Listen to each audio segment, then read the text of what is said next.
আপনাদের সাথে আছি। এদেশ সবার, হিন্দু, বৌদ্ধ, খ্রিস্টান, মুসলমান সবার দেশ। এই সম্প্রীতি বজায় রেখে আমরা বাস করতে চাই। আমি আমার জীবনের একটা বড় সময়, জীবনের শুরুতে যৌবনের একটা বড় সময় আমি চিটাগং হিল ট্র্যাক্সে আমি কাজ করেছি। সেখানে আমরা ওতপ্রোতভাবে এই বৌদ্ধ সম্প্রদায়ের সাথে জড়িত ছিলাম। সেখানে অনেক কঠিন জীবনদান অনুষ্ঠান হয়েছে, সেখানে গিয়েছি এবং তাদের সাথে ওতপ্রোতভাবে আমরা কাজ করেছি।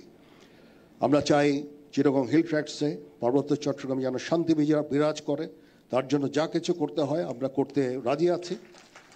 সমগ্র দেশে এই সাম্প্রদায়িক সম্প্রীতি রক্ষার জন্য যা কিছু করতে হয় সেটা আমরা করতে সবসময় সদা প্রস্তুত থাকব। আমি মাননীয় প্রধান উপদেষ্টাকে আবার ধন্যবাদ জানাচ্ছি। ওনার অনেক কর্মব্যস্ততার মাঝেও উনি রাজি হয়েছেন এখানে এসে, এবং উনি আমাকে অনুপ্রাণিত করেছেন এই কাজের জন্য। এই জন্য ওনার প্রতি আমি কৃতজ্ঞতা জ্ঞাপন করছি, এবং আমরা ইনশাআল্লাহ সবাই মিলে এই দেশ জাতিকে একটা শান্তির জায়গায় নিয়ে যেতে চাই। গৌতম বুদ্ধের বাণীর এখন এই বর্তমান সময়ে অত্যন্ত গুরুত্বপূর্ণ। আমরা শান্তির দেশ চাই, শৃঙ্খলার দেশ চাই। আমরা এখানে হানাহানি বিদ্বেষ চাই না। সবার সমস্ত বিভিন্ন মত থাকতে পারে, কিন্তু অবশেষে আমরা সবাইকে যেন শ্রদ্ধা করি, একে অপরের বক্তব্যকে যেন শ্রদ্ধা করি, মতামতকে শ্রদ্ধা করি।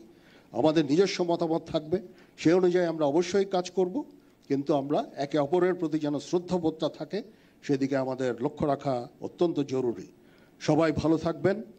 আবার আমি কৃতজ্ঞতা জানাচ্ছি সংশ্লিষ্ট